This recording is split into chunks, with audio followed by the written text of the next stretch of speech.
नमस्कार भक्तों, राधे राधे। जय श्री कृष्णा। भगवान विष्णु ने बताया 14 वर्षों बाद जब लक्ष्मण अयोध्या लौटे तो उर्मिला ने क्या पूछा। कथा सुन लो, पश्चाताप की अग्नि में जलना नहीं पड़ेगा। भक्तों, एक समय की बात है। भगवान श्री हरि विष्णु जी और माता लक्ष्मी जी अपने धाम वैकुंठ लोक में बैठे हुए थे और रामायण के मुख्य पात्र देवी उर्मिला के विषय में बातचीत कर रहे थे। तो बातचीत करते करते माता लक्ष्मी जी कहती हैं, हे स्वामी, भगवान श्री राम जी को 14 वर्षों का वनवास हो गया था, तो उनके साथ वन में उर्मिला पति लक्ष्मण भी चले गए थे। तो नवविवाहिता उर्मिला इस वियोग को कैसे सहन की। और 14 वर्षों बाद जब लक्ष्मण अयोध्या लौटे थे तो उर्मिला ने क्या पूछा। तो भगवान श्री हरि विष्णु जी कहते हैं, हे देवी लक्ष्मी, आपका यह प्रश्न समस्त मनुष्य जाति के लिए बहुत ही कल्याणकारी है।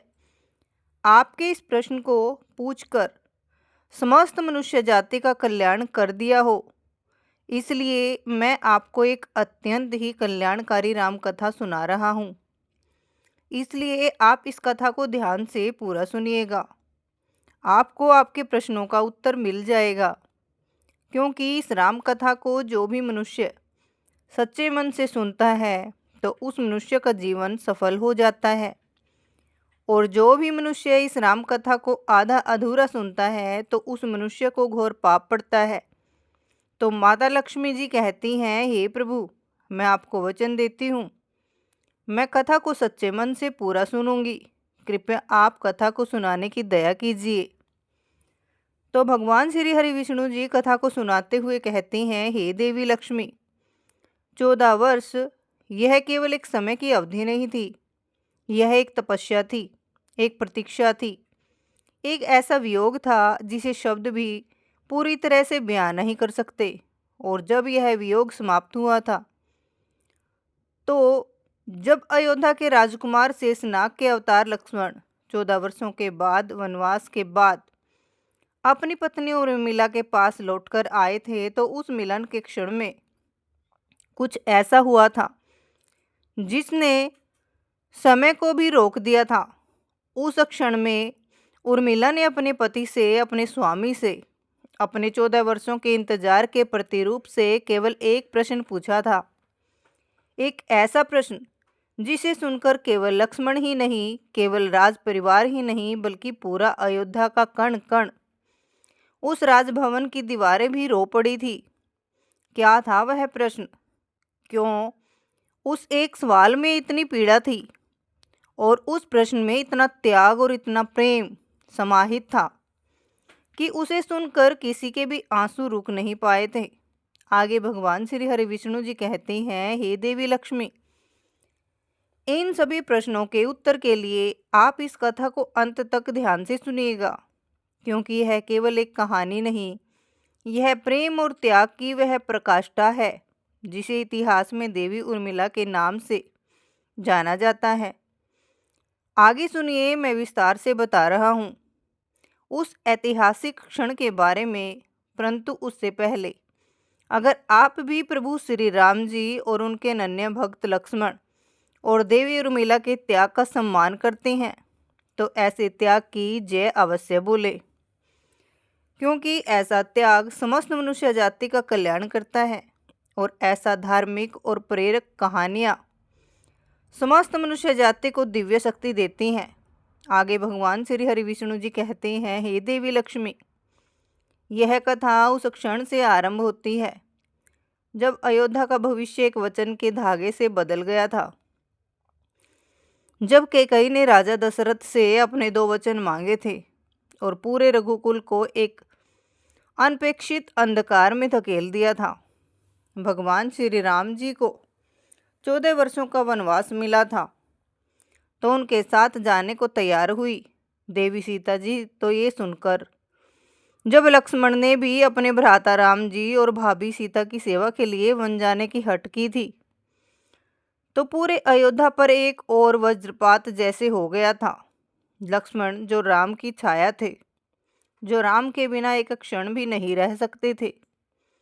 उन्होंने यह निर्णय ले लिया था कि मैं अपने भैया की सेवा धर्म से एक पल के लिए भी विमुख नहीं रहूंगा। तो जब यह समाचार उर्मिला तक पहुंचा था, तो वह नवनिवाहिता, जिसके हाथों की मेहंदी का रंग भी अभी फीका नहीं पड़ा था, जिसके मन में अपने वैवाहिक जीवन के करोड़ों सपने पल रहे थे, तो एक पल के लिए जैसे उनकी दुनिया ही उजड़ गई थी। तो वह भागी भागी अपने स्वामी के कक्ष में आई थी। तो उन्होंने लक्ष्मण को देखा था, जो अपना धनुष और बाण तैयार कर रहे थे, और उनकी आंखों में एक दृढ़ निश्चय था। पर उस निश्चय के पीछे छिपी पीड़ा को उर्मिला ने एक पल में पढ़ लिया था। तो उर्मिला ने कांपते हुए स्वरों में कहा, हे स्वामी, मैंने सुना है कि आप भैया और दीदी के साथ वन जा रहे हैं। तो लक्ष्मण ने कहा, यह सत्य है। और लक्ष्मण ने अपनी दृष्टि नहीं उठाई थी, केवल हामी में अपना सिर हिला दिया था। तो उर्मिला ने आगे बढ़कर उनका हाथ थाम लिया था और कहा, तो फिर इसमें विलंब कैसा? मैं भी अपने वस्त्र बदल कर आती हूँ, मैं भी आपके साथ चलूँगी। आपकी सेवा धर्म में मैं आपकी सहायता करूँगी, मैं आपके मार्ग में कोई बाधा नहीं बनने दूंगी। तो लक्ष्मण ने पहली बार अपनी आंखें उठाकर अपनी पत्नी को देखा था। उस सुंदर मुख पर कितनी सरलता, कितना प्रेम और कितना समर्पण था। तो लक्ष्मण का हृदय पीड़ा से भर गया था। तो उन्होंने उर्मिला के हाथों को अपने हाथों में लेकर कहा, उर्मिले, तुम मेरे साथ वन नहीं जा सकती हो। मैं वहाँ अपने भैया और भाभी की सेवा करने जा रहा हूँ, एक सेवक के रूप में। और एक सेवक का धर्म बहुत कठिन होता है। मैं 24 घंटे उनकी सेवा में रहूँगा। मैं नहीं चाहता हूँ कि मेरे कर्तव्य में कोई भी कमी रह जाए। तुम्हारी उपस्थिति मुझे मेरे कर्तव्य से विचलित कर सकती है। तो उर्मिला की आंखों में आंसू भर आए थे। तो उन्होंने कहा, हे स्वामी, क्या मैं आपके कर्तव्य पथ में बाधा हूँ? क्या एक पत्नी का धर्म नहीं है कि वह अपने पति के साथ हर सुख दुख में रहे? सीता दीदी भी तो भैया राम के साथ जा रही हैं, तो फिर मैं क्यों नहीं जा सकती? तो लक्ष्मण ने गहरी सांस लेते हुए कहा, हे प्रिय, स्थिति को समझने का प्रयास करो। भैया राम को वनवास हुआ है, सीता भाभी उनके साथ अपनी इच्छा से जा रही है, क्योंकि एक पत्नी का धर्म पति के साथ रहना है। लेकिन मुझे वनवास नहीं हुआ है। मैं अपनी इच्छा से एक सेवक के रूप में जा रहा हूँ। मेरा एकमात्र धर्म मेरे भैया राम की सेवा है, और तुम्हारा धर्म मुझसे भी कहीं बड़ा है। मेरे पीछे मेरी माताओं की देखभाल कौन करेगा? पिताजी पहले ही भैया राम के वियोग में व्याकुल हैं। ऐसे में यदि तुम भी चली जाओगी तो माताओं को कौन संभालेगा? कौशल्या माँ, सुमित्रा माँ और हाँ, कैकेयी माँ भी। उन्हें तुम्हारी सबसे अधिक आवश्यकता है। तुम्हें अयोध्या में रहकर मेरे हिस्से का पुत्र धर्म भी निभाना है। क्या तुम मेरे लिए यह त्याग नहीं करोगी? तो यह सुनकर उर्मिला अपने पति के मुख को देखती रह गई। आगे भगवान श्री हरि विष्णु जी कहते हैं, हे देवी लक्ष्मी, कैसा विचित्र तर्क था। जो पति उसे अपने साथ ले जाने से मना कर रहा था, वो उस पर कितना बड़ा उत्तरदायित्व डाल रहा था। तो उर्मिला ने अपने आंसू पोंछ डाले थे और एक दृढ़ निश्चय के साथ बोली, ठीक है स्वामी, जैसी आपकी आज्ञा। मैं अयोध्या में ही रहूंगी। मैं आपकी अनुपस्थिति में रघुकुल का तीनों माताओं का ध्यान रखूंगी। आप निश्चित होकर अपने कर्तव्य का पालन कीजिए, लेकिन मेरी एक विनती है। तो लक्ष्मण ने पूछा, कहो उर्मिले, क्या विनती है? तो उर्मिला ने कहा, आप जब भी वन में थक जाएंगे, जब भी आपको मेरी याद आएगी, तो एक पल के लिए भी यह मत सोचिएगा कि मैं यहाँ दुखी हूँ। आप बस अपने कर्तव्य पर ध्यान केंद्रित रखिएगा। आपकी सफलता में ही मेरी सफलता होगी। और हाँ, एक वचन मुझे भी दीजिए। तो लक्ष्मण ने कहा, कैसा वचन? तो उर्मिला ने अपने हृदय पर पत्थर रखकर कहा, आप इन 14 वर्षों में मुझे भूल जाना। आप यह भूल जाना कि अयोध्या में आपकी कोई पत्नी आपकी प्रतीक्षा कर रही है, क्योंकि यदि आपको मेरा स्मरण होगा तो आपका मन विचलित होगा, और मैं नहीं चाहती हूँ कि मेरे कारण आपके सेवा धर्म में एक कण मात्र भी कोई कमी हो। तो लक्ष्मण यह सुनकर अवाक रह गए थे। अपनी पत्नी की इस अतुलनीय त्याग को देखकर उनकी आंखों से आंसू बह निकले थे। तो उन्होंने उर्मिला को वचन दिया, और विदा लेने से पहले एक और वचन उर्मिला से लिया था कि तुम कभी आंसू नहीं बहाओगी, क्योंकि यदि वह अपने दुख में डूबी रहोगी तो परिवार का ख्याल नहीं रख पाएगी। तो उर्मिला ने यह कठोर वचन भी स्वीकार कर लिया था, और इस प्रकार लक्ष्मण अपनी पत्नी को एक अनिश्चित प्रतीक्षा के सागर में छोड़कर अपने भाई राम के साथ वन की ओर प्रस्थान कर गए थे।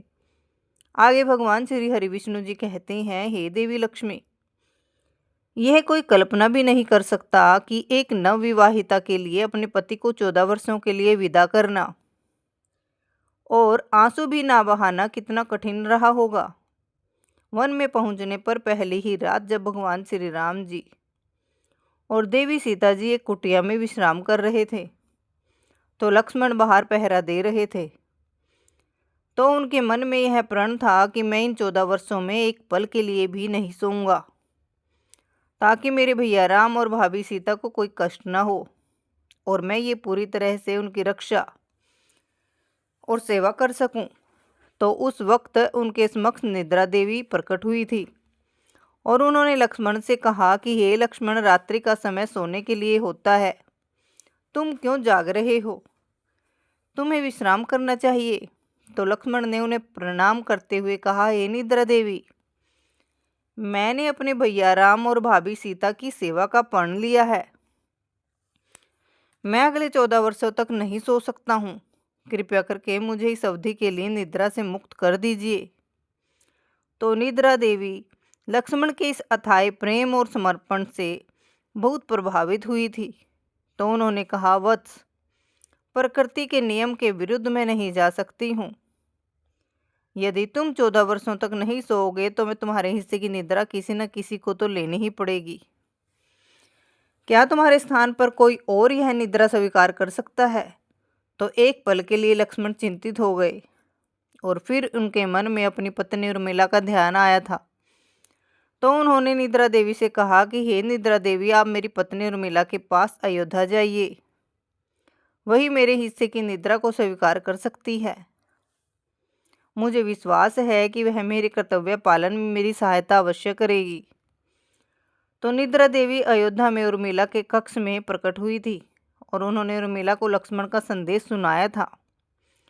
तो यह सुनकर उर्मिला के मुख पर एक दिव्य तेज आ गया था। तो उन्होंने बिना एक पल भी सोचे हाथ जोड़कर निद्रा देवी से कहा कि हे निद्रा देवी, यह तो मेरा सौभाग्य है कि मैं अपने पति के कर्तव्य का पालन में किसी काम आ रही हूँ। मैं अपने पति के हिस्से की 14 वर्षों की निद्रा स्वीकार करती हूँ। आप उन्हें मेरी ओर से यह वचन दीजिए कि वह निश्चित होकर अपने भैया राम और भाभी की सेवा करेंगे। उनकी निद्रा का भार मैं अपने ऊपर लेती हूँ। तो निद्रा देवी ने उर्मिला के इस पतिव्रत धर्म और त्याग को देखकर धन्य हो गई थी, और उन्होंने उर्मिला को वरदान दिया था और कहा कि हे देवी, तुम्हारा यह त्याग इतिहास में अमर हो। ऐसा कहकर निद्रा देवी ने लक्ष्मण के हिस्से की नींद उर्मिला को सौंप दी थी। तो लक्ष्मण उसी क्षण से उर्मिला एक गहरी निद्रा में चली गई थी, जो 14 वर्षों के बाद तभी टूटनी थी, जब लक्ष्मण स्वयं अयोध्या लौट कर आएंगे। आगे भगवान श्री हरि विष्णु जी कहते हैं, हे देवी लक्ष्मी, यह कोई साधारण निद्रा नहीं थी, यह एक योग निद्रा थी, एक तपस्या थी, जिसमें उर्मिला का शरीर तो सो रहा था, लेकिन उसकी आत्मा, उनका मन, उनकी चेतना हर पल लक्ष्मण के साथ जुड़ी हुई थी। उर्मिला ने अपने कक्ष में एक दीपक जलाया था और अपनी दासियों से कहा था कि यह दीपक 14 वर्षों तक बुझना नहीं चाहिए। यह मेरे विश्वास और मेरी प्रतीक्षा का प्रतीक है। कुछ लोक कथाओं के अनुसार देवी सीता ने अपना एक वरदान उर्मिला को दे दिया था, जिसके प्रभाव से उर्मिला एक ही समय में 3 कार्य कर लेती थी। निद्रा में रहते हुए भी उनकी एक सूक्ष्म देह अपनी तीनों सासू माताओं की सेवा करती थी और उनकी आत्मा लक्ष्मण के साथ रहकर उन्हें मानसिक बल प्रदान करती थी। इस प्रकार उर्मिला ने महल में रहते हुए भी एक तपस्विनी का जीवन जिया था। उनका त्याग देवी सीता के त्याग से भी कहीं बढ़कर माना गया है, क्योंकि सीता देवी तो अपने पति के साथ वन में थी। उन्होंने हर दुख सुख उनके साथ साझा किया था, लेकिन उर्मिला को 14 वर्षों तक अपने पति का वियोग सहना पड़ा था। एक ऐसी प्रतीक्षा जिसमें कोई संवाद नहीं था, कोई संदेश नहीं था, केवल विश्वास था। आगे भगवान श्री हरि विष्णु जी कहते हैं, हे देवी लक्ष्मी, देवी उर्मिला के इस महान त्याग के बारे में सुनकर यदि आपका हृदय भी श्रद्धा से भर गया है तो देवी उर्मिला के इस त्याग की जय अवश्य बोले। और यदि आपने अभी तक रामायण की इस कथा के दिव्य ज्ञान से खुश हैं तो कृपया भगवान श्री राम जी और देवी सीता जी की जय जरूर बोल दीजिए, ताकि आपको इस अद्भुत और ज्ञानवर्धक कथा का पुण्य मिल जाए। आगे भगवान श्री हरि विष्णु जी कहते हैं, हे देवी लक्ष्मी, फिर 14 वर्ष बीत गए थे। रावण का वध हो गया था, विभीषण को लंका का राज्य मिला था और भगवान श्री राम जी, देवी सीता जी और लक्ष्मण के अयोध्या लौटने का समय आया था। तो जैसे ही यह समाचार अयोध्या पहुंचा था तो पूरी नगरी आनंद के सागर में डूब गई थी। हर घर में दीपक जलाए गए थे, हर मार्ग को फूलों से सजाया गया था।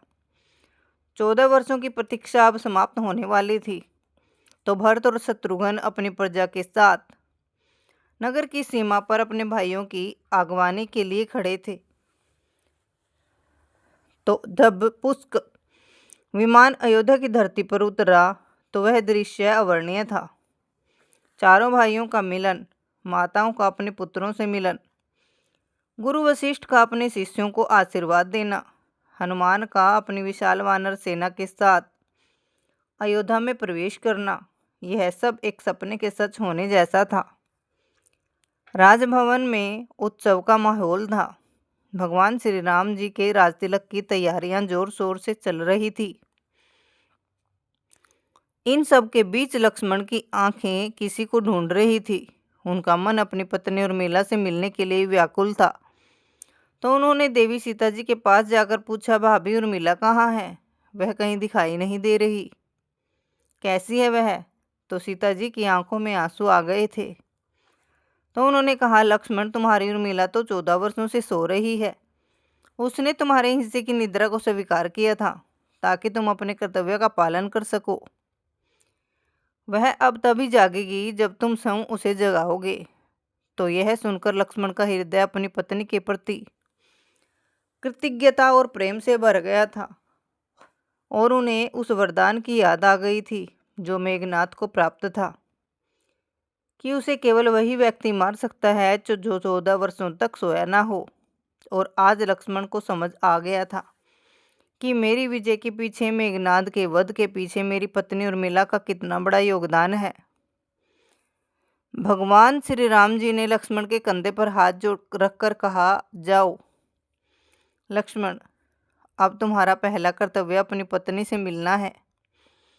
तुम्हारे और उर्मिला के सम्मिलित पर्ण के कारण ही मेरा और सीता का पर्ण पूरा हो पाया है। जाओ और अपनी उर्मिला को निद्रा से जगाओ। तो लक्ष्मण भारी कदमों से लेकिन एक व्याकुल हृदय के साथ अपने महल की ओर बढ़े। वह महल जिसे वह 14 वर्ष पहले छोड़कर गए थे, वह आज भी वैसा ही था, पर उसने एक अजीब सी खामोशी थी। तो वह अपने कक्ष के द्वार पर पहुंचे थे तो दासियों ने उन्हें देखकर सिर झुका लिया था। तो लक्ष्मण ने कांपते हाथों से द्वार खोला और अंदर प्रवेश किया।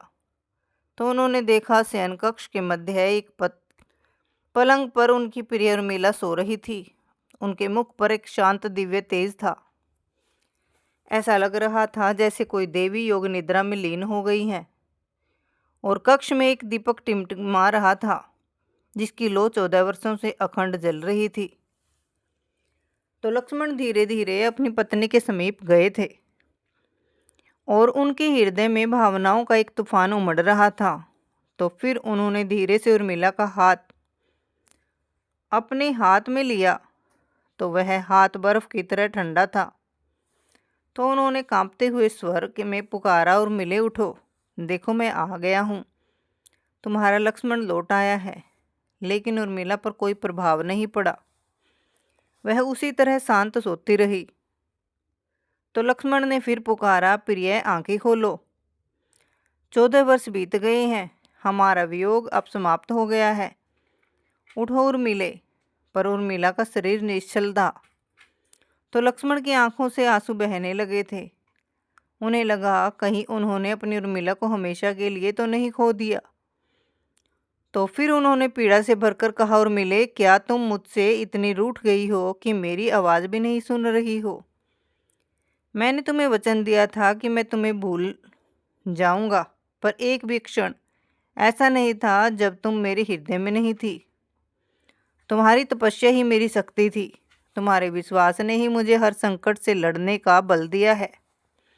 उठो प्रिय, अब और प्रतीक्षा मत लो, यदि तुम नहीं उठी तो मैं भी अपने प्राण त्याग दूंगा। ऐसा कहकर लक्ष्मण ने अपनी कमर से कटार निकाल लिया था और वह उसे अपने हृदय में मारने ही वाले थे। तभी उर्मिला के शरीर में एक हलचल हुई, उनकी पलकें कांपी और उन्होंने धीरे धीरे अपनी आंखें खोली। तो 14 वर्षों के बाद जब उर्मिला ने अपनी आंखें खोली थी तो सामने एक तेजस्वी पुरुष को खड़ा पाया था, जिनकी आंखों में आंसू थे और हाथ में कटार थी। तो उनकी स्मृति अभी भी धुंधली थी, वह उन्हें पहचान नहीं पाई थी। तो उन्होंने एक अपरिचित पुरुष को अपने कक्ष में देखकर भय और क्रोध से कहा, कौन हो तुम और मेरे कक्ष में प्रवेश करने का दुस्साहस कैसे किया? क्या तुम किसी का भय नहीं? क्या तुम्हारी माँ या बहन नहीं है जो तुम एक सोती हुई स्त्री के कक्ष में इस प्रकार चले आए? तो लक्ष्मण के लिए यह शब्द कितनी वज्रपात से कम नहीं थे। जिस पत्नी के लिए वह 14 वर्ष तरसते रहे, वह आज उन्हें पहचान भी नहीं रही थी।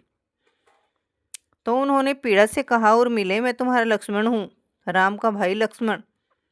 ये सुनकर उर्मिला ने कहा, मैंने यह नाम कभी सुना ही नहीं है। तो लक्ष्मण ने फिर कहा, मैं जनक का दामाद हूँ। तो उर्मिला ने उत्तर दिया, कौन जनक? मैं नहीं जानती हूँ।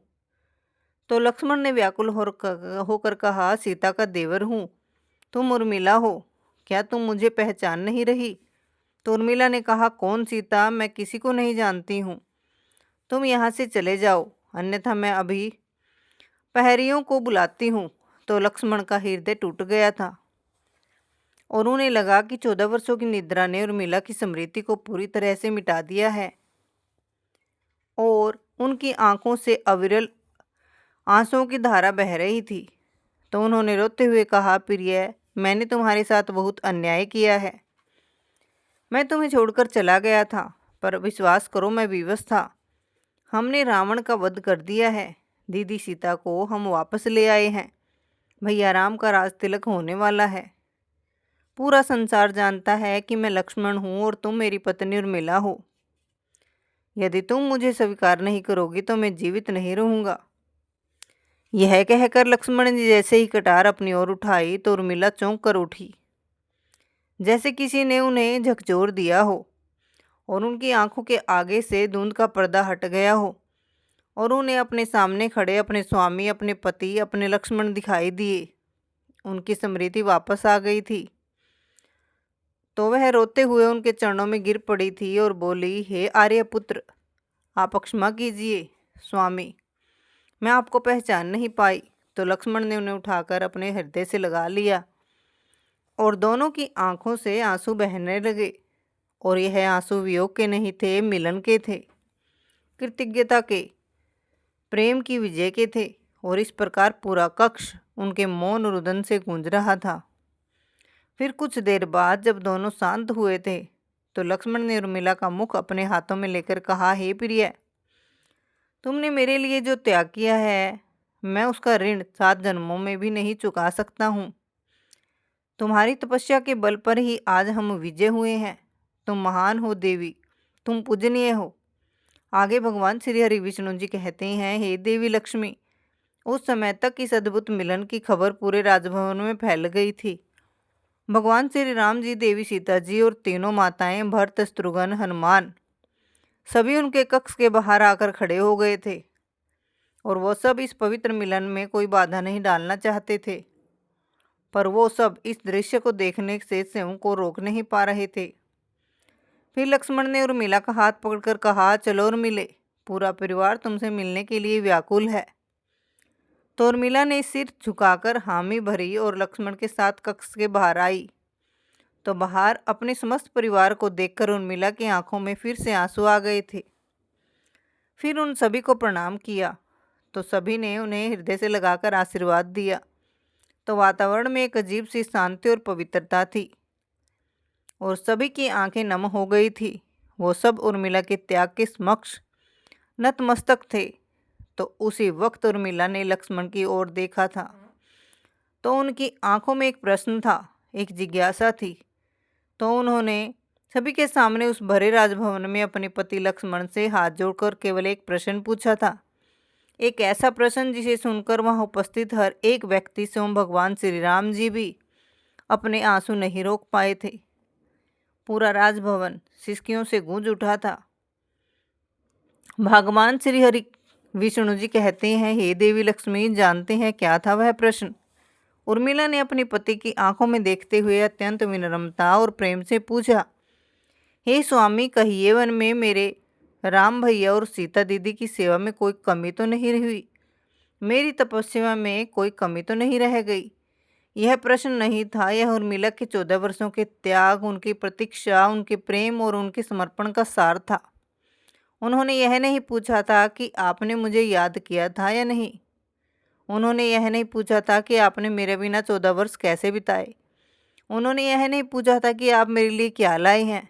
उन्होंने पूछा तो बस यह कि उनके पति के कर्तव्य में उनकी तपस्या के कारण कोई कमी तो नहीं रही। आगे भगवान श्री हरि विष्णु जी कहते हैं, हे देवी लक्ष्मी, यह प्रश्न एक पत्नी का अपने पति के प्रति समर्पण की प्रकाष्ठा थी। यह इस बात का प्रमाण था कि उन 14 वर्षों में उन्होंने केवल और केवल अपने पति के धर्म का निर्वाह करने के लिए ही तप किया था। उन्हें अपनी पीड़ा, अपने वियोग, अपनी प्रतीक्षा की कोई चिंता नहीं थी। चिंता थी बस इस बात की कि उनका त्याग सफल हुआ था या नहीं। तो लक्ष्मण तो जैसे जड़ हो गए थे। अपनी पत्नी के इस अलौकिक स्वरूप को देखकर निःशब्द थे। उनकी आंखें बस आंसू बह रहे थे। श्री राम जी आगे बढ़े और उन्होंने उर्मिला के सिर पर हाथ रखकर कहा, नहीं पुत्री, तुम्हारी तपस्या में कोई कमी नहीं रही। तुम्हारी तपस्या और लक्ष्मण की सेवा के धर्म के कारण ही आज रघुकुल का मान बच पाया है। तुम धन्य हो। तुम्हारा त्याग इस संसार के लिए एक प्रेरणा बनेगा। और उस दिन से उस राजभवन में उपस्थित हर व्यक्ति ने यह माना था कि रामायण की सबसे बड़ी नायिका और तपस्विनी देवी उर्मिला ही है, जिनका त्याग अतुलनीय और अवर्णीय है।